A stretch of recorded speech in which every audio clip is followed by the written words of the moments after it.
डबरा के पिछोर नगर परिषद क्षेत्र के वार्ड क्रमांक 2 में स्थित श्री हरसिद्धि माता सिद्ध क्षेत्र परिसर के पास श्री भैरवनाथ जी का प्राचीन मंदिर स्थापित है।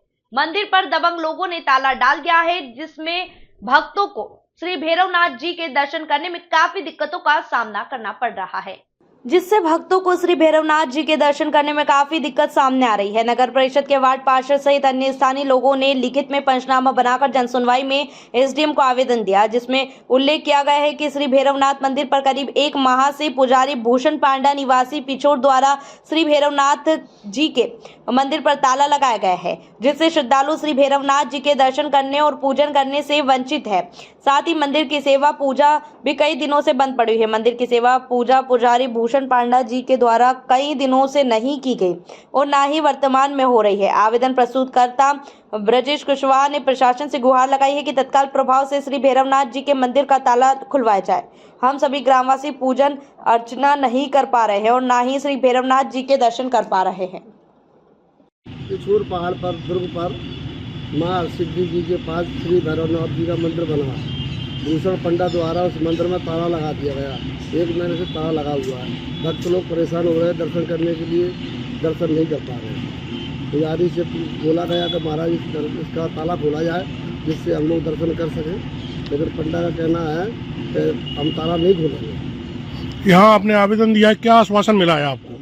एसडीएम साहब ने बोला है कि हम इस पर कार्रवाई करेंगे, ताला नहीं लगा सकते। मध्य प्रदेश पुलिस में पदस्थ एक आरक्षक ने अपने घर पर फांसी लगाकर आत्महत्या कर ली। मृतक आरक्षक विजयनगर थाने में पदस्थ है। बताया जा रहा है कि मृतक पुलिसकर्मी लंबे समय से गैर हाजिर रहते हुए ड्यूटी नहीं आ रहा था, जिसके चलते उसे थाने से हटाकर लाइन हाजिर कर दिया गया था। जानकारी लगती है आधारताल थाना पुलिस मौके पर पहुंचे और शव का पंचनामा कर पीएम के लिए मेडिकल कॉलेज घटना की जांच शुरू कर दी है। वहीं मृतक आरक्षक का नाम ब्रजेश बटपुर है। पुलिस ने प्राथमिक जांच में पाया कि मृत आरक्षक जुआ खेलने का आदी था, जिसके चलते उस पर लाखों रुपए का कर्ज भी हो गया था। आधारताल थाना पुलिस को मंगलवार सुबह करीब 10 बजे जानकारी लगी कि सुहागी के पास किराए के मकान में रहने वाले पुलिसकर्मी ब्रजेश ने घर के एक कमरे में फांसी लगाकर आत्महत्या कर ली है। जानकारी मिलते ही स्टाफ मौके पर पहुंचा और दरवाजा तोड़कर शव को नीचे उतारा। परिजनों ने बताया कि देर रात को ब्रजेश घर आकर बिना खाना खाए ही कमरे में जाकर सो गया था।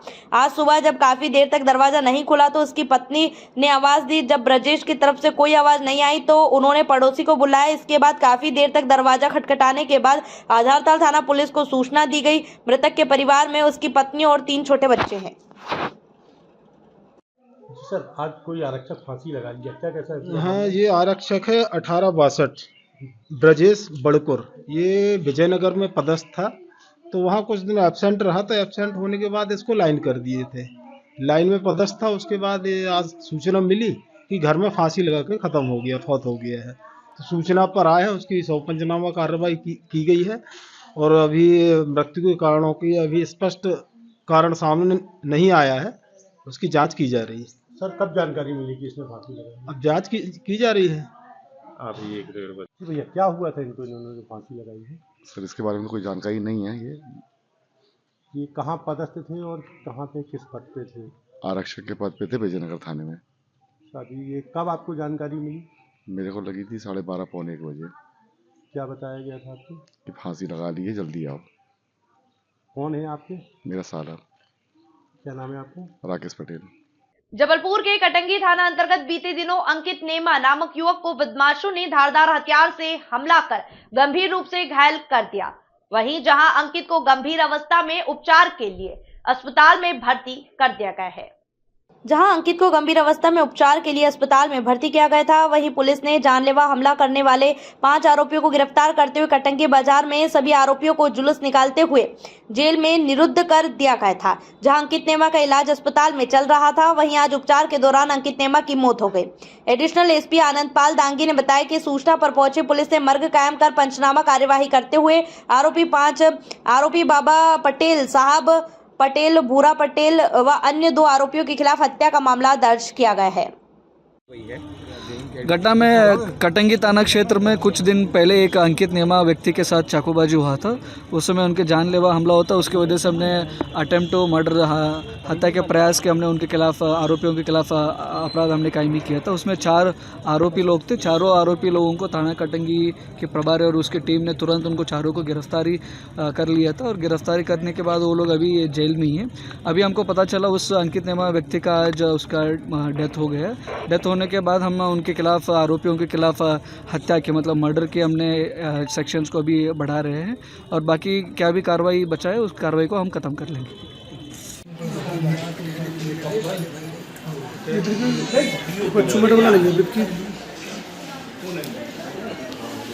क्या नाम? क्या हो गया राम? ठेला लेके आ रहे थे हम, 3-4 लोगों ने डायरेक्ट हमला कर दिया हम लोग। पहचानते हैं? हाँ पहचानते हैं ना, बाबा पटेल है और एक भूरा पटेल है और साहब पटेल है, 2 लोग और हैं।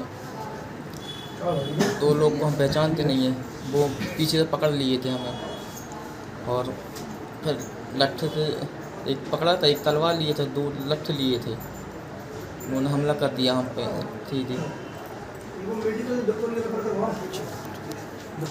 तिलसानी में पोल में चढ़कर सुधार कार्य कर रहे विद्युत कर्मी की मौत पर परिजनों ने किया चक्का जाम। जहां मौके पर पहुंचे वरिष्ठ अधिकारियों ने परिजनों को आश्वासन दिया कि मामले में जो भी जांच के दौरान दोषी पाया जाएगा कार्यवाही की जाएगी। जहां अतिरिक्त पुलिस अधीक्षक प्रदीप कुमार सिंधे ने बताया कि तिलसानी में बिजली लाइन में पोल में चढ़कर सुधार कार्य के दौरान लाइनमैन कौशल किशोर की मौत हो गई थी। एडिशनल एसपी प्रदीप कुमार शिंदे ने बताया कि तत्काल मामले में मर्ग कैंप करते हुए मामले को जांच में लिया गया है। जांच के दौरान जो भी मामले में दोषी पाया जाएगा उसके विरुद्ध कार्यवाही की जाएगी। ये ग्राम तिलसानी थाना कुंडम की घटना है। कल एक विद्युत करंट लगने से आउटसोर्स के कर्मचारी की डेथ हो गई थी। उसमें जैसे ही सूचना मिली पुलिस को, उन्होंने मर्ग पंजीबद्ध किया और उसकी जांच की जा रही है। जांच के दौरान जिन जिन के विरुद्ध में एविडेंस आएंगे और जिनकी नेग्लिजेंसी पाई जाएगी उनके विरुद्ध विधि सम्मत धाराओं में अपराध पंजीबद्ध कर कार्रवाई करेंगे। सर, प्रथम दृष्टया वजह कैसा है? ये तो इलेक्ट्रिक शॉक की वजह से लग रहा है, इलेक्ट्रिक का करंट लगा है जिसके कारण डेथ हुई है, पर उसमें इन्वेस्टिगेशन किया जाएगा और जो भी एविडेंस आएंगे उसके अकॉर्डिंग हम संबंधित के विरुद्ध जो दोषी होंगे उनके विरुद्ध विधि सम्मत धाराओं में कार्रवाई करेंगे। चक्का जाम किया था आज? ऐसी जानकारी मिली है मगर वो थोड़ी देर में हटा दिया गया था। जबलपुर में पत्नी ने ही अपने पति को लाखों का चूना लगाया। मदन महल थाने में पति ने अपनी ही पत्नी और उसके साथी के साथ 38 लाख रुपए की धोखाधड़ी की शिकायत दर्ज करवाई है। थाना प्रभारी मदन महल परवीन धुर्वे ने बताया कि मामला पति की सरकारी नौकरी लगवाने से जुड़ा हुआ है। जानकारी के मुताबिक राइट टाउन निवासी आदित्य मिश्रा की शादी नरसिंहपुर निवासी युवती से वर्ष 2021 में हुई थी। आदित्य का परिवार कृषि करता है और पढ़ाई पूरी करने के बाद कई बार प्रयास करने पर भी उसकी नौकरी नहीं लगी। शादी के बाद आदित्य की पत्नी के चचेरे भाई आकाश ने उसकी संविदा वर्ग 2 में नौकरी लगवाने की बात कही। नौकरी लगवाने के लिए आकाश ने मार्कशीट सहित अन्य दस्तावेजों के अलावा पैसे भी मांगे। आकाश पर भरोसा करके जहां उसकी बहन यानी आदित्य की पत्नी ने पैसे तो दिलवाए ही, साथ ही लाखों रुपए कीमत के अपने जेवर भी खुर्द बुर्द कर दिए। करीब 4 साल में आदित्य ने अपनी पत्नी और आकाश को करीब 38 लाख रुपए ट्रांसफर कर दिए, जो आकाश के बैंक अकाउंट से ट्रांसफर किए गए थे। लेकिन आज तक ना तो नौकरी लगी और ना ही दिए गए पैसों का कोई हिसाब किताब मिला। जब आदित्य ने आकाश से पैसे मांगे तो उसने पैसे खर्च हो जाने की बात कही और पैसे लौटाने में असमर्थता जाहिर की, जिसके बाद आदित्य ने अपनी पत्नी और आकाश के खिलाफ मदन महल थाने में FIR दर्ज कराई है। लाखों रुपए की चूना लगा दिया, एक तरह से धोखाधड़ी की। क्या है पूरा मामला, कौन है शिकायत करता आरोपी? राइट टाउन क्षेत्र में रहने वाले जो फरियादी हैं आदित्य मिश्रा, उनके द्वारा एक शिकायत दर्ज कराई गई है जिसमें उनके द्वारा बताया गया है कि उनकी पत्नी और उनके पत्नी के पक्ष से एक व्यक्ति है जिसका नाम आकाश मिश्रा है और उसके द्वारा ऐसा कृत्य किया गया कि लगभग 38 लाख रुपये ले लिए गए हैं और उनको अवगत कराया गया था कि संविदा वर्ग 2 में उनकी नौकरी लगेगी और इस बेस पे उन्होंने 38 लाख रुपये लिए हैं। और इसके अलावा एक और चीज़ें सामने आई हैं कि जो घर के जेवरात होते हैं उसको भी उन्होंने खुर्द-बुर्द कर दिया है और कहीं विक्रय कर दिया है और इस तरह की जानकारी प्राप्त हुई लिखित शिकायत के माध्यम से, जिस पर से थाना मदन महल में अपराध पंजीबद्ध कर विवेचना में लिया गया है। पत्नी की क्या भूमिका रही है इसमें शिकायत? वह लगभग ये 2021 से उनकी शादी हुई है और पत्नी घर पे ही रहती थी। यहाँ राइट टाउन निवासी हैं, ये मूल रूप से धूमा के रहने वाले हैं और चूंकि जैसे शादी में जो भी पैतृक की संपत्ति मिलती है, जेवरात मिलते हैं, वो सब चीज़ें थी और वो अब उनके द्वारा बताया गया कि बहुत सारे ऐसे जेवरात हैं जो बदल दिए गए हैं, नकली जेवरात प्राप्त हुए हैं। इस पूरे प्रकरण में विवेचना की जा रही है। किस माध्यम से लेन देन किया गया था पूरा?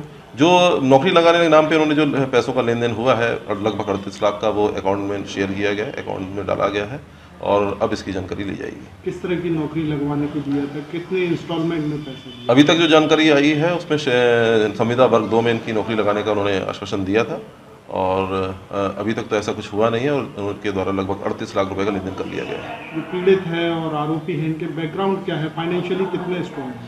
जो फरियादी है वो मूल रूप से धोमा के रहने वाले हैं, कृषक हैं और जो आवेदक हैं वो नरसिंहपुर के हैं, ससुराल नरसिंहपुर का है और वहाँ पर जो बहू है वो रहती हैं और उनके जो साथी है वो भी वहीं रहता है। ऐसी जानकारी प्राप्त हुई है। कितनी किस्तों में ये पैसा दिया गया? ये लगभग 2021 के बाद से ट्रांजेक्शन चालू हुआ है, छोटी छोटी किस्तों पे लगातार पैसा जाता रहा है और कुल मिला के लगभग 38 लाख रुपए अभी तक हो पाए हैं। अभी तक बातचीत हुई है लड़की से या जो आरोपी है उससे, क्या जानकारी मिली? अभी तक तो अनावेदक से संपर्क नहीं हुआ है, चूंकि मामला कल ही पंजीबद्ध हुआ है। अब इसमें विवेचना में सब तथ्यों को लाया जाएगा और विधि सम्मत कार्रवाई की जाएगी। किस खाते में ये पूरा जो पैसा था वो ट्रांसफर किया था? ये जो आरोपी है आकाश नेमा, उसके खाते में ट्रांसफर किया गया है। सर, जिस तरह से ये मामला सामने आया है तो एक तरह से कि शासकीय विभाग में, सरकारी विभाग में नौकरी लगवाने का झांसा दिया गया है, क्या इसमें किसी विभाग की संलिप्तता या कहीं से कोई लिंक मिला है कि इस तरह से नौकरी लगवाने? अभी तक कल ही एफआईआर रजिस्टर्ड हुई है तो इन्वेस्टिगेशन अभी प्राइमरी स्टेज पर है। इसमें पूछताछ की जाएगी कि क्या कोई ऐसा विभाग से उनका संबद्धता थी कि नहीं और सब चीज़ें विवेचना में आगे आएंगी। मिर्जापुर उत्तर प्रदेश आज दिनांक 26 फरवरी महाशिवरात्रि के पावन पर्व पर जिलाधिकारी प्रियंक निरंजन के आदेशानुसार एसडीएम शिव प्रताप शुक्ल के निर्देश पर बाबा बदेवरा नाथ थाना जिगना छानवे पहुंचकर एसडीएम सदर गुलाब चंद्र, थाना अध्यक्ष जिगना शैलेश राय के साथ श्रद्धालुओं को कतारबद्ध कराते हुए महाशिवरात्रि के पावन पर्व पर बड़ी संख्या में श्रद्धालु बाबा बदेवरा नाथ मंदिर पर जल अभिषेक करने पहुंचे।